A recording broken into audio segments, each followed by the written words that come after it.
Boa noite, meus irmãos. Boa noite. Sejam todos muito bem-vindos a essa casa, né? É uma alegria muito grande essa noite, para nós, especial, receber os nossos irmãos aqui. Está iniciando a Caravana da Luz hoje. O grande objetivo é estar visitando as casas, né? Nos unindo cada vez mais. Isso é importante, né? E para nós é uma alegria muito grande. Nós temos o nosso irmão Kelvin, que vai estar falando para nós. E a caravana ela vai seguir durante a semana. Hoje é o nosso irmão Kelvin Faria, né, que vai estar aqui falando para a gente. Amanhã a Caravana da Luz vai estar lá na Fraternidade Espírita Ação e Libertação, em São João del Rei. Denise Rezende, que vai estar também falando, né? Parábola dos trabalhadores da última... trabalhadores da vinha. Hoje o nosso irmão vai falar sobre a parábola do filho pródigo. Isso mesmo, né? E na terça-feira vai estar no Centro Espírita Allan Kardec, em São João del Rei também, com a Regiane Cunha, parábola da figueira estéril. Na quarta-feira, dia 26, no Centro Espírita Chico Xavier, em São Tiago, com o Leonardo Marmo, parábola dos talentos. Dia 27, na quinta-feira, estará no Centro Espírita Eurito Bazanufo Barroso, o Elsander Pereira, parábola do Bom Samaritano. Dia 28, estará no Centro Espírita Obreiros de Jesus, Santa Cruz de Minas, com Daniel Bonotto, parábola do filho pródigo. No dia 29, no Centro Espírita Casa do Caminho, em Prados, com Paulo Bianchetti, parábola do semeador. E encerrando no dia 30, na Aliança Municipal Espírita em São João del Rei, com Lariane Bertolucci, parábola do grande banquete.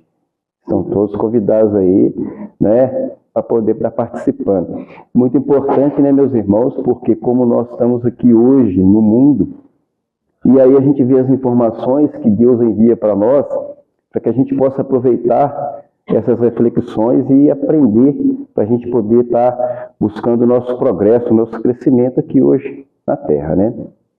Mas sem mais delongas, quem vai fazer o estudo é o nosso irmão. Convido os meus irmãos, quem quiser fechar os olhos, fique à vontade, para que nesse momento possamos levar os nossos pensamentos até os planos maiores, até o nosso Pai, até o nosso Mestre também, amado Jesus. Gratidão, Senhor, por mais essa oportunidade da noite, onde nós temos este momento tão importante em nossas vidas, onde nós buscamos o conhecimento, o aprendizado, de que tanto carecemos para a nossa caminhada aqui na Terra, nos ajudando na nossa luta, no nosso trabalho no dia a dia, para estar nos melhorando, estar nos corrigindo, através de toda essa mensagem que vem para todos nós do plano maior. Que abençoe, que ilumine o nosso irmão Kelvin nessa noite, para que ele possa, Senhor, trazer aquilo que cada um de nós tanto precisamos ouvir nessa noite. Que abençoe, que ilumine o nosso irmão e permita que possamos assim iniciar essa humilde reunião dessa noite.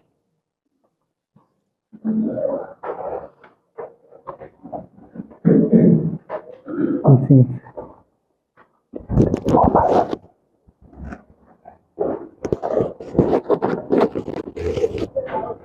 Pessoal, boa noite. É com muita alegria, né, que a gente inicia essa caravana. E de antemão já agradeço imensamente pela oportunidade de estar aqui, dando esse estudo, porque antes de ensinar eu tive que aprender. E essa forma de aprendizado para mim é muito válida. Todo esse conhecimento doutrinário adquirido ao longo do ano, para mim foi muito terapêutico, antes de qualquer coisa. E hoje em dia eu consigo ver com muita gratidão essa oportunidade de estudar essa nossa querida doutrina espírita. E agradeço de antemão também a paciência por me escutar. Bem, vamos começar o estudo de hoje. Como o nosso irmão já disse, né, nós vamos falar sobre a parábola do filho pródigo. Mas de onde que surgiu as parábolas de Jesus, né? Como vai ser a primeira palestra, eu vou me dar o direito de falar sobre isso. Tudo bem? Bem, É comum a gente encontrar na literatura espírita, e até mesmo na literatura não espírita, um título muito interessante concedido ao nosso querido Mestre Jesus, que é o de maior psicopedagogo da humanidade. Palavra interessante, né? E é muito legal a gente entender uma das capacidades de Jesus. Por que ele recebe esse título? Que é muito interessante. Olha só, o Mestre é portador de um conhecimento evangélico sublime, realmente superior. E ele veio encarnar numa sociedade há 2000 anos atrás, que ainda era muito ignorante intelectualmente falando, como também muito embrutecida emocionalmente falando. Afinal de contas, como que o Mestre tornaria entendível, compreensível, todo esse conhecimento sublime para aquelas pessoas simples e iletradas em sua maioria? E se já é difícil compreender, como ele faria com que essas pessoas sentissem a luz que ele era portador? E para isso, o Mestre utilizou de uma ferramenta artística fantástica, muito simples, mas também muito eficiente, que foram as parábolas. Através delas, não importava o grau de instrução da pessoa, não importava o grau de adiantamento moral dela. Todas as pessoas estavam passíveis de entender o ensinamento evangélico dito por Jesus através das histórias narradas pelas parábolas. É por isso que a gente vai encontrar uma variedade gigantesca de parábolas. Porque se uma dona de casa o procurasse para que ele resolvesse algum problema dela, que ele levasse para ela algum entendimento superior, o Mestre criava toda uma narrativa no contexto familiar. E assim ela o conseguia compreender, porque os dois estariam falando a mesma língua. Por outro lado, se um pescador procurava o mestre utilizava de elementos da pesca na sua narrativa, fazendo com que esse pescador também entendesse o conhecimento sublime do Mestre. E foi dessa forma que Jesus fez com que a sua luz não fosse somente vista, como também compreendida por todos aqueles com que ele teve contato. E o interessante é que, além dessa pedagogia inerente às parábolas, o Camilo Cândido Botelho, no livro Memórias de Suicida, ele vai nos dizer que o Mestre utilizava da sua força mental para corporificar as narrativas, para dar vida a elas. O que isso significa? Que aquelas pessoas que o buscavam com o coração aberto eram capazes de não apenas escutar as parábolas, mas eram capazes de senti-las, de vivenciá-las. Então, muito mais do que uma escuta, as parábolas de Jesus eram realmente uma vivência para aquelas pessoas. E a gente começa a pensar um pouquinho nos dias de hoje. Atualmente, nós já desenvolvemos muito o nosso intelecto, a asa do conhecimento, da sabedoria, como diz Emmanuel no Consolador. Mas e a asa do sentimento? Parafraseando Allan Kardec no Evangelho segundo o Espiritismo, ele vai nos dizer que o Espiritismo, muito mais do que compreendido, ele deve ser bem sentido. Por quê? Porque de nada adianta se a gente apenas escuta os ensinamentos do Cristo com o ouvido e não com a alma. Esses conhecimentos evangélicos, eles não são feitos para ficar aqui. Eles são feitos para vir para cá. E a partir do momento que eles fazem esse percurso, que eles descem para os nossos corações, eles ganham vida, eles ganham sentido, eles ganham significado. E assim, a gente sai daquela pose espírita de intelectualista e passa a se tornar finalmente um evangelho vivo, que é o que a gente deve ser. Nós devemos ser espíritas que não praticamos o proselitismo através de pregações de palavras, mas devemos pregar o evangelho através das nossas ações. Então esse é o contexto, né, de como surgiu as parábolas. O interessante delas é que elas são universais e atemporais, porque por mais que elas tenham sido ditas há mais de 2000 anos, ainda hoje somos capazes de adaptá-la ao nosso cotidiano, à nossa vivência. Nós somos capazes de tirar aquele conhecimento evangélico plantado naquelas narrativas e vê-los florescer na atualidade. E dito todo esse preâmbulo, finalmente a gente entra na nossa parábola do filho pródigo. Vocês conhecem essa parábola? É uma parábola muito conhecida, ainda bem. E mais do que conhecida, ela é muito bem apreciada por mim. Eu tenho um carinho muito especial por ela. E por isso eu fico muito feliz de estar aqui falando sobre ela.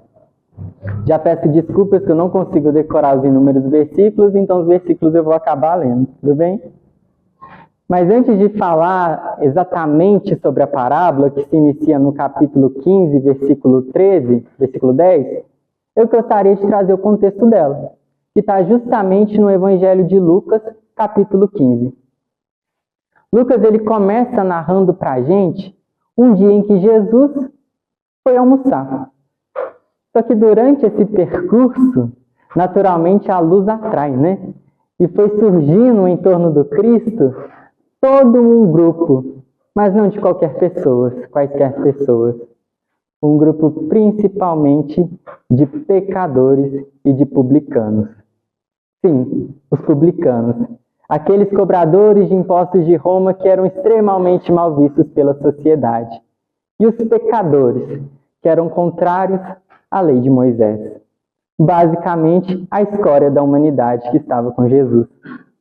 E naturalmente isso não era bem visto nem pelos fariseus e nem pelos doutores da lei, que criticavam Jesus dizendo: este homem, ele se junta com os pecadores e come junto com eles. E esse comer junto com eles, na época, ele tem um significado ainda mais profundo. É como se Jesus fosse conivente com a atitude daquelas pessoas. Então os fariseus os fariseus e os doutores da lei não viam aquilo de bons olhos de jeito nenhum. E olha que interessante essa atitude dele, né? Por mais que essa atitude existe há mais de 2000 anos atrás, nós ainda encontramos esse mesmo comportamento atualmente. Nós ainda buscamos colocar Jesus de uma maneira muito distante de quem ele realmente precisa. Por que a gente tende a fazer este movimento de afastar Jesus dos pecadores? A gente coloca ele como uma figura messiânica, muito, mas muito distante de nós. E a gente coloca dentro da gente que nós temos que merecer a presença de Jesus para que ele esteja ao nosso lado. Mas será que é realmente assim? É interessante que eu convivi com um familiar há uns bons anos atrás, né, também espírita, e toda vez que a gente tinha um desentendimento em casa, a primeira coisa que ele falava comigo era: tá aqui discutindo comigo, mas depois tá lá no centro espírita. De que adianta isso? E na época eu concordava. Assim, mas de que adianta isso, né? A gente tem aquela visão do pecador que vai entrar na igreja, vai pegar fogo. O que eu estou fazendo na igreja? O que eu estou fazendo no centro espírita, sendo que eu sou um pecador? Só que o tempo vai passando. A gente vai estudando a doutrina. A gente vai tirando ela daqui e colocando ela aqui. Entendendo ela como ela realmente é.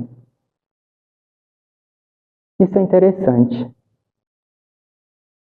Porque a gente passa a se questionar. Se eu não estiver no centro espírita, aonde que eu deveria estar?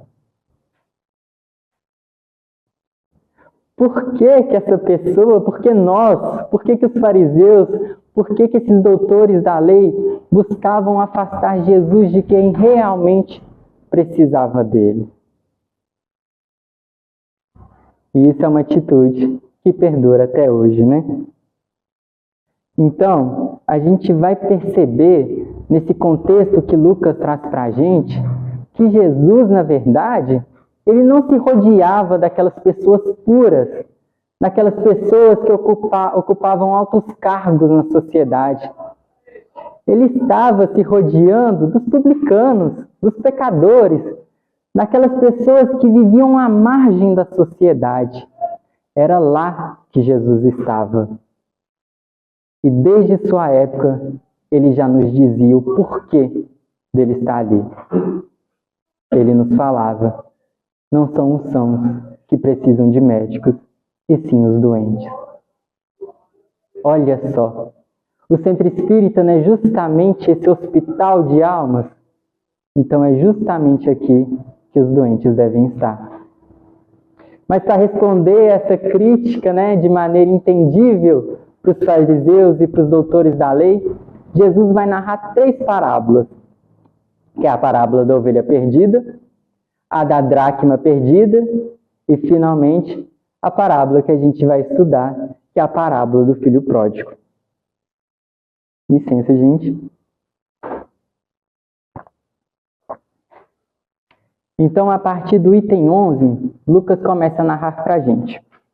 E Jesus continuou. Um homem tinha 2 filhos. O mais velho disse ao seu pai: Pai, quero a minha parte da herança. E assim o pai repartiu entre seus filhos todas as suas propriedades. E não muito tempo depois, o filho mais novo reuniu tudo o que tinha e foi para uma região distante. E lá desperdiçou todos os seus bens, vivendo de maneira irresponsável. No início dessa parábola, a figura do pai e do filho mais novo já nos chama a atenção, Porque o filho é um tanto quanto inconveniente. Antes mesmo do pai morrer, ele já está pedindo a herança dele. Que tipo de filho que faz isso com o pai, E o mais interessante é que o filho acata ao pedido do filho. O pai acata ao pedido do filho. Ele distribui as propriedades entre o filho mais velho e o filho mais novo. Então, olha que interessante essa figura do pai. Ele não repreende a atitude do filho, que era passível de repreensão. Pelo contrário, ele acata de bom grado. Ele faz o que o filho pede. É quase como se ele entendesse que o filho estivesse naquela fase que ele precisa sair debaixo das asas do pai para viver a vida de acordo com as próprias escolhas. E isso é importante por quê? Porque é daí que surge o nosso crescimento. Crescimento intelectual, crescimento moral e crescimento espiritual. Só que a gente vai percebendo nas parábolas de Jesus que o que ele está narrando não é exatamente aquilo que ele quer que a gente entenda, E a gente vai reconhecendo na figura desse pai e desse filho, não um pai e um filho qualquer, mas sim nós vamos nos reconhecendo nele.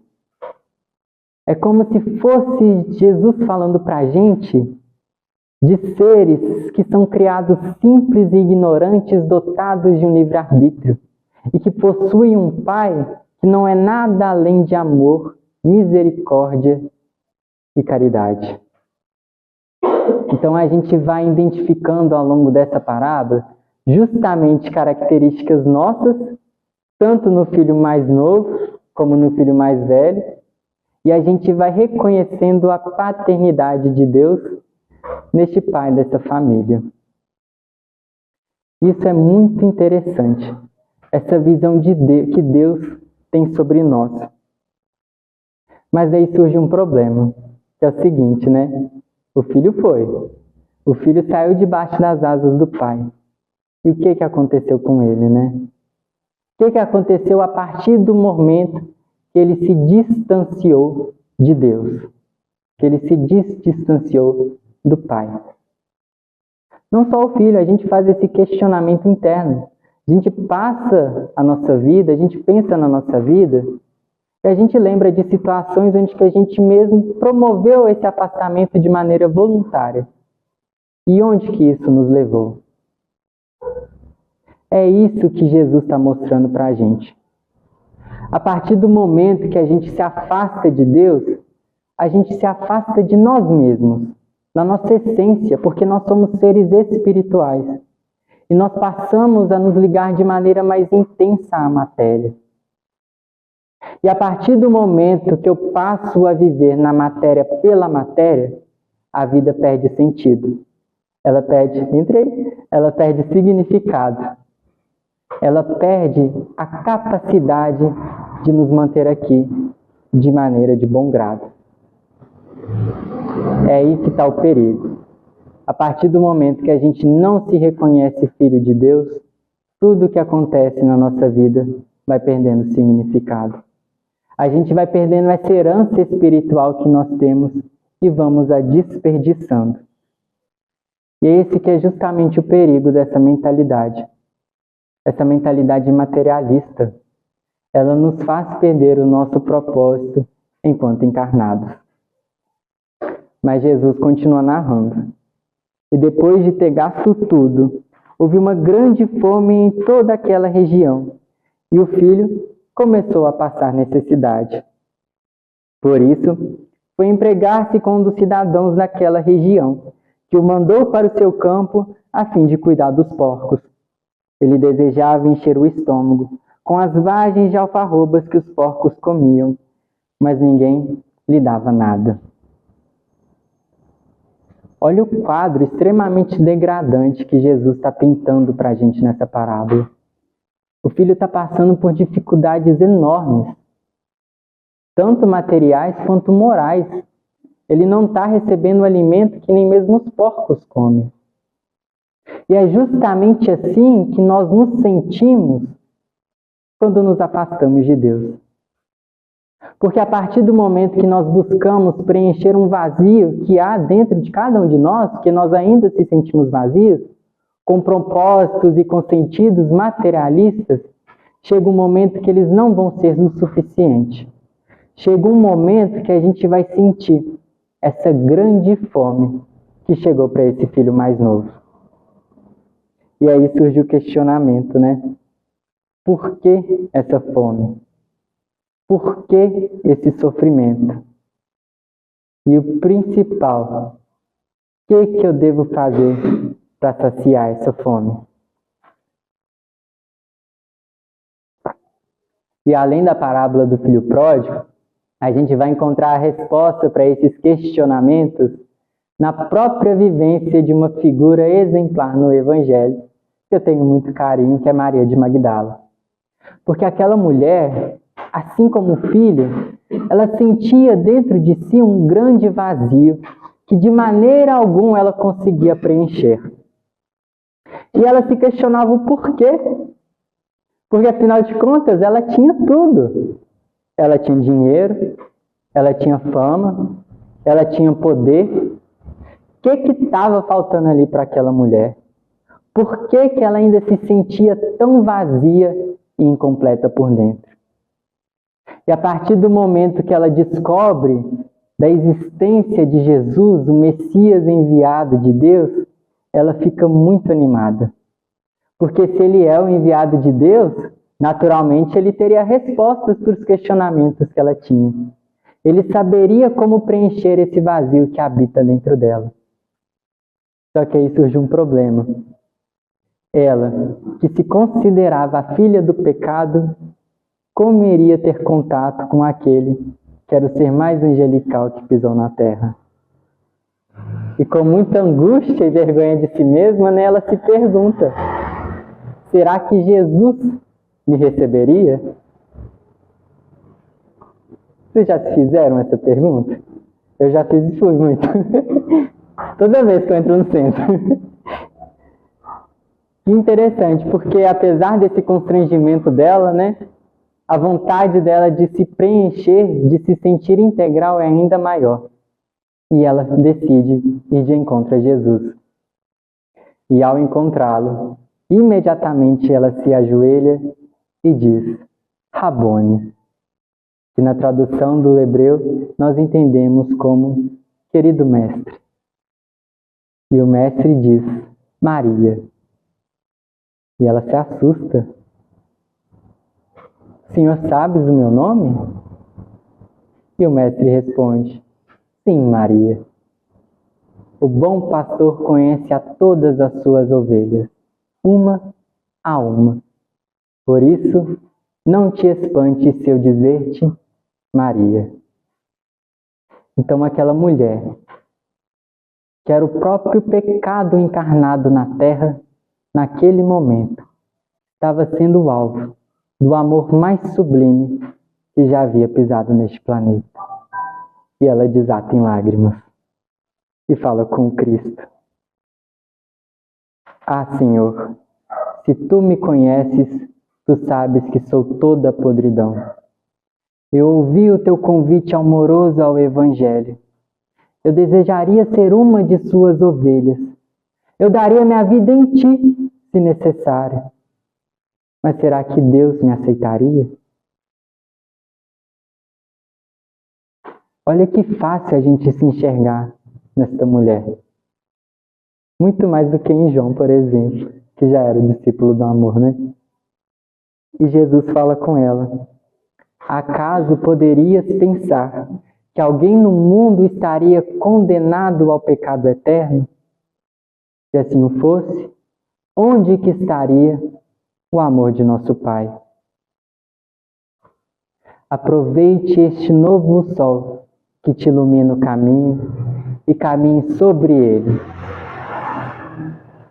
Pois se muito amar, todos os seus pecados serão perdoados.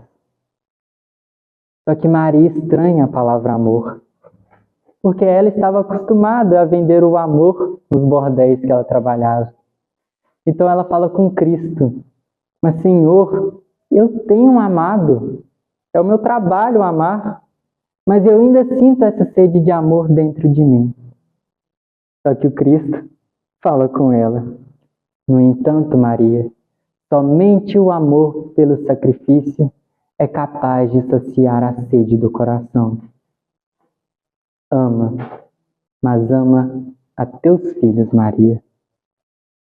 E ela estranha também a palavra filhos. Ela fala: Senhor, tive o meu ventre perfurado mais de 1000 vezes, mas eu nunca tive a dádiva de ser mãe.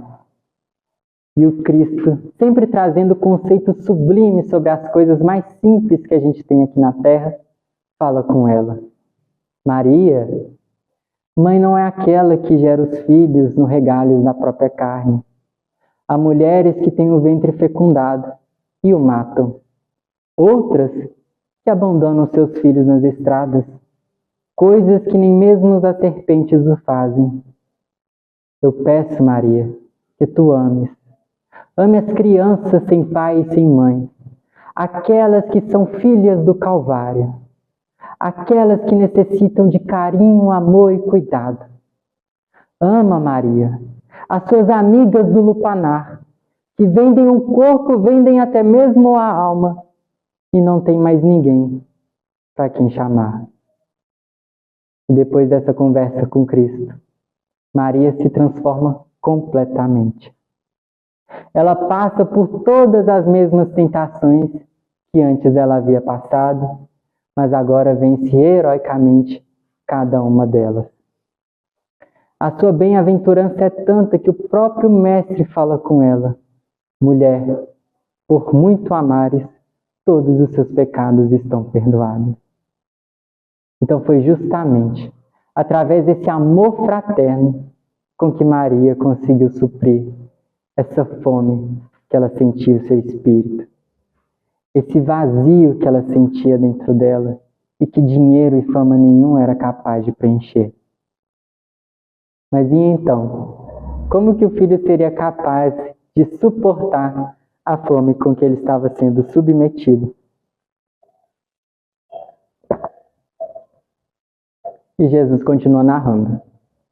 Caindo em si, ele disse: quantos empregados de meu pai têm comida de sobra, e eu aqui morrendo de fome? Eu me porei a caminho, e voltarei para o meu pai e lhe direi: Pai, pequei contra o céu e contra ti. Não sou mais digno de ser chamado teu filho. Trata-me como um dos teus empregados. Acho que cabe a gente parar aqui, porque essa expressão caindo em si é muito interessante. Ela é como se exemplificasse aquele momento em que o filho reconhece que todo o sofrimento presente na vida dele é justamente fruto das suas próprias ações. Porque, afinal de contas, ele estava longe do pai dele, estava longe do irmão mais velho dele, então ele não tinha ninguém para culpar, senão ele mesmo. Então ele toma consciência de tudo isso. Ele cai em si e decide mudar a situação dele. Só que geralmente, né, a gente não vai muito bem por esse lado, né? A gente demora a cair em nós mesmos. A culpa é sempre do outro. A culpa é do nosso pai, da nossa mãe, das nossas irmãs. A gente dificilmente teve esse olhar magnífico que esse filho teve da situação. E é interessante porque esse sofrimento ele advém justamente da nossa opção de nos afastar de Deus. Allan Kardec, no Livro dos Espíritos, fala que a gente só é infeliz porque a gente se afasta das leis divinas. Ou seja, a nossa infelicidade é realmente uma escolha nossa. Porque essa distância de Deus não é uma distância geográfica, de maneira nenhuma. É uma distância moral. E eu me coloco numa moral de estar perto ou longe de Deus. É, portanto, uma escolha muito, mas muito íntima. Por isso que cada um de nós sentimos Deus, sentimos Jesus mais ou menos perto, né? Jesus ele veio à Terra, mas estava em comunhão constante com o Pai. O contato com ele era sempre muito, muito próximo. Não tinha distância geográfica que é capaz de superar o amor de Deus, né? E olha que interessante. Jesus continua narrando. E a seguir, o filho levantou-se e foi para seu pai. Estando ainda longe, seu pai o viu. E cheio de compaixão, correu para seu filho, e o abraçou e o beijou. E o filho lhe disse: Pai, pequei contra o céu e contra ti. Não sou mais digno de ser chamado teu filho.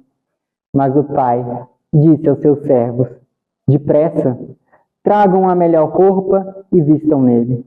Coloquem um anel em seu dedo e calçados em seus pés.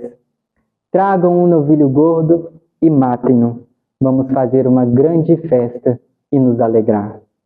Pois este meu filho que estava morto voltou à vida. Estava perdido e foi achado. E neste momento, eles começaram a festejar o retorno do filho. E é interessante a gente trazer essa parte também para o contexto da doutrina espírita. Porque no livro No Céu e Inferno, Allan Kardec vai trazer para a gente todo o processo do Código Penal da Vida Futura, que é constituído em 3 etapas: o arrependimento, a expiação e a reparação. E não é justamente isso que está acontecendo com o filho? Primeiro ele caiu em si e se arrependeu. Depois ele passou toda a expiação, que foi essa grande fome e essa grande miséria. E agora ele estava retornando ao lar paterno, a fim de reparar os seus erros. Olha que legal, a gente vendo na prática isso que Allan Kardec estava falando para a gente, sendo exemplificado por Jesus há mais de 2000 anos atrás. Mas o que brilha ainda mais nessa parte é justamente a beleza com que Jesus pinta Deus. Porque, afinal de contas, a gente tem um código de justiça, né? Era justo que o pai não recebesse o filho, mas o pai o recebe. Jesus está dizendo para a gente que acima de qualquer justiça, a gente tem a misericórdia de Deus. E isso dá um alívio para a gente, né? Porque a gente reconhece seres que ainda convivem com o erro. Mas a gente também tem que ser capaz de nos lembrar que Deus é amor. Deus é misericórdia. E às vezes Ele está esperando com que a gente apenas levante para vir correndo em direção a nós mesmos.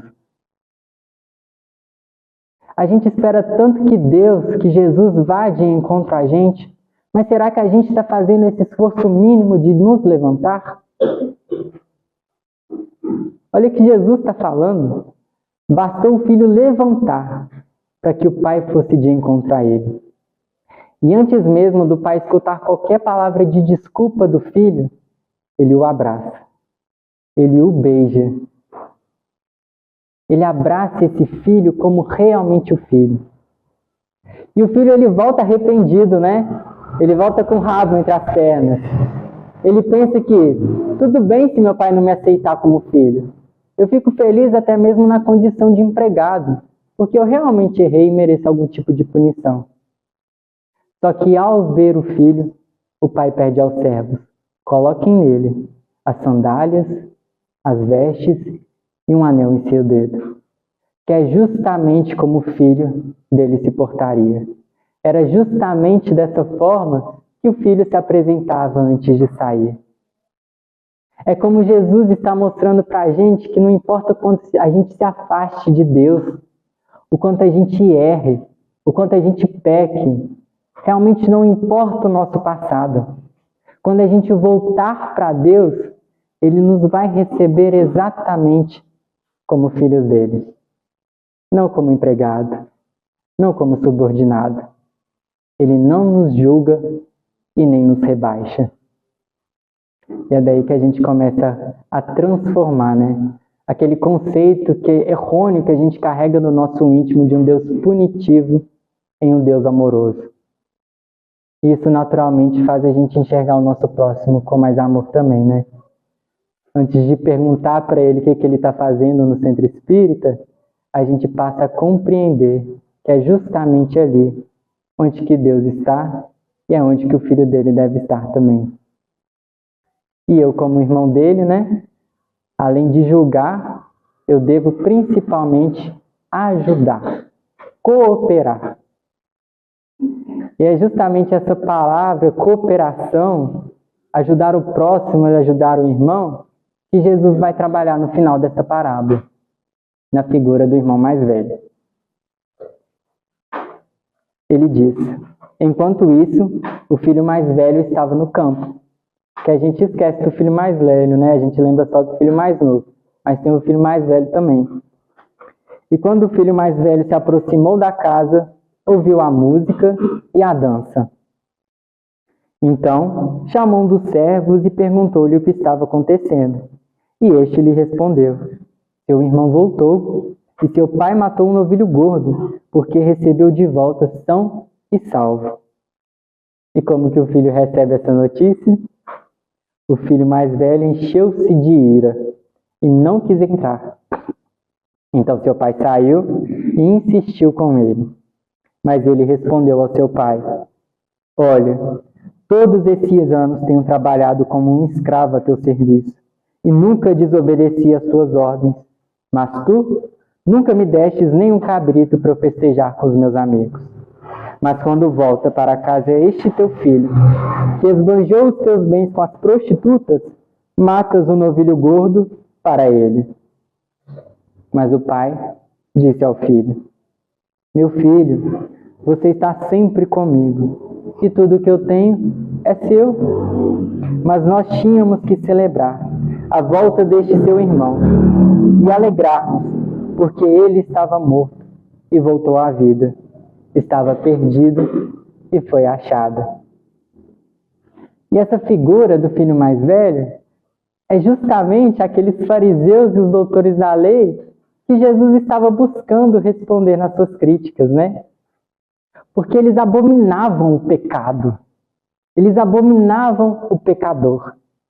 Eles eram portadores de heranças espirituais e até mesmo materiais, porque esses homens ocupavam altos cargos na sociedade. E assim como filhos mais velhos, eles também tinham uma herança para carregar. Só que o que eles fizeram com isso? O que eles fazem com isso? O que o filho, que também possuía herança, fez com ela? A gente vai se lembrando da parábola dos talentos, né? Que Deus distribui os talentos, que tem uns que enterram, outros que desenvolvem aquele talento. É como se esses homens pegassem o talento que Deus entregou a cada um deles e o enterrassem por completo. E dessa forma, eles também o desperdiçam. O filho desperdiçou de maneira mais escancarada, né? É mais fácil a gente apontar o dedo na cara do filho mais novo. Mas e do filho mais velho? Porque a gente vai aprender na doutrina espírita, essencialmente, que não adianta a gente apenas não fazer o mal. A gente também deve fazer o bem. E o que eles estavam fazendo com todas essas potencialidades concedidas a cada um deles? Basicamente, apenas apontavam o dedo na cara do outro, né? E além disso, eles se davam ao direito de julgar quem merecia ou não a assistência paterna de Deus. Por que que Jesus está se reunindo com essas pessoas? Elas devem merecer a paternidade de Deus. Elas devem cumprir esse A, B e C da lei para serem dignas de algum tipo de carinho. Só que Jesus não era assim, né? Ele vem trazer para a gente a lei do amor e a lei da caridade. E olha que interessante, né? A gente volta justamente a fazer aquele mesmo questionamento, né? Por que que a gente insiste em separar Deus de quem realmente está precisando dele? Por que que esse filho mais velho insistia em afastar o pai dele do seu filho mais novo? Então, para ir finalizando o nosso estudo, né? Eu gostaria de trazer para a gente uma figura que exemplifica perfeitamente o filho pródigo e outra figura que não exemplifica em nada o filho mais velho, que é justamente Paulo e Estevão. Quando a gente lembra de Saulo, né, antes de se tornar Paulo, a gente lembra que ele era um cruel perseguidor aos cristãos. Ele realmente perseguia e matava inúmeros cristãos, né? Ele era temido pelo cristianismo nascente. E ele temia principalmente Jesus. Ele ficava indignado como que um carpinteiro qualquer era capaz de aglomerar toda uma legião de pessoas. Ele ficava incomodado como que Jesus ameaçasse a hegemonia ali de Moisés, das leis de Moisés. Então ele realmente cumpriu o seu papel como doutor da lei. Ele perseguia e perseguia os cristãos. E é durante essas perseguições que ele vai conhecer a figura de Estevão. E Estevão é narrado por Emmanuel como um homem desassombrado, que a gente pode entender de duas formas. A primeira é a mais comum, né, que a gente entende como um homem que não tem medo de nada, é desassombrado. E a outra, mais sublime, é que é um homem que não possui sombras dentro de si. E Estevão atendia perfeitamente a essas duas interpretações. Então Paulo passou a perseguir e a perseguir Estevão, até que ele finalmente conseguiu com que Estevão fosse apedrejado até a morte. E durante o apedrejamento de Estevão, Saulo olhava no olho dele e ficava incomodado, porque no olhar de Estevão não tinha medo, não tinha raiva, não tinha rancor. Tinha uma tranquilidade que ele nunca, enquanto fiel cumpridor das leis de Moisés, havia vivenciado. E Emmanuel vai nos contando que no momento de maior aflição de Estevão, ele vê descortinar em seus olhos toda uma corte espiritual do Mestre Jesus, formando um caminho, onde que no final havia uma figura que ele muito conhecia pela narração de Pedro, que era o Mestre Jesus. E ele fala em voz alta: eis que agora me aparece o Cristo ressuscitado em toda a sua glória de Deus. Só que antes de ir em direção a Jesus, Estevão teve uma surpresa. Estevão tinha uma irmã que estava desaparecida há muito tempo. E por ironia do destino, essa mulher era justamente a noiva de Saulo. E naquela figura ensanguentada que Estevão estava, Abigail reconhece o irmão perdido. E naquele momento se reúnem Abigail, Estevão e Saulo de Tarso. E sabendo que Saulo seria o futuro marido de Abigail, ele fala o seguinte para ela: Cristo os abençoe. Não tenho no teu noivo um inimigo, mas um irmão. Saulo deve ser bom e generoso. Defendeu Moisés até o fim. Quando conhecer a Jesus, servi-lo-á com o mesmo fervor. Ser para ele Abigail, companheira amorosa e uma companheira fiel. Olha a irmandade de Estevão para com Saulo. Olha como que ele é a antítese daquele irmão mais velho. Ele está vendo Saulo não naquela figura cruel, perseguidora, má, que Saulo se inegavelmente representava. Mas ele estava enxergando naquela pessoa um irmão, um filho de Deus, que a partir do momento que ele despertasse, ele seria um inigualável defensor do Cristo. E assim aconteceu. Após a visão de Jesus por Paulo em Damasco, ele fez como o filho pródigo e finalmente retornou a Deus. Ele transformou-se por completo. Transformou-se no apóstolo dos gentios. Transformou-se no maior divulgador do cristianismo nascente. E a sua transformação foi tanta que ele terminou a sua encarnação dizendo: não sou eu mais quem vive, mas o Cristo quem vive em mim. E assim, a gente tem esse exemplo magnífico do filho pródigo. Pessoal, eu agradeço muito a atenção de cada um de vocês. Boa noite.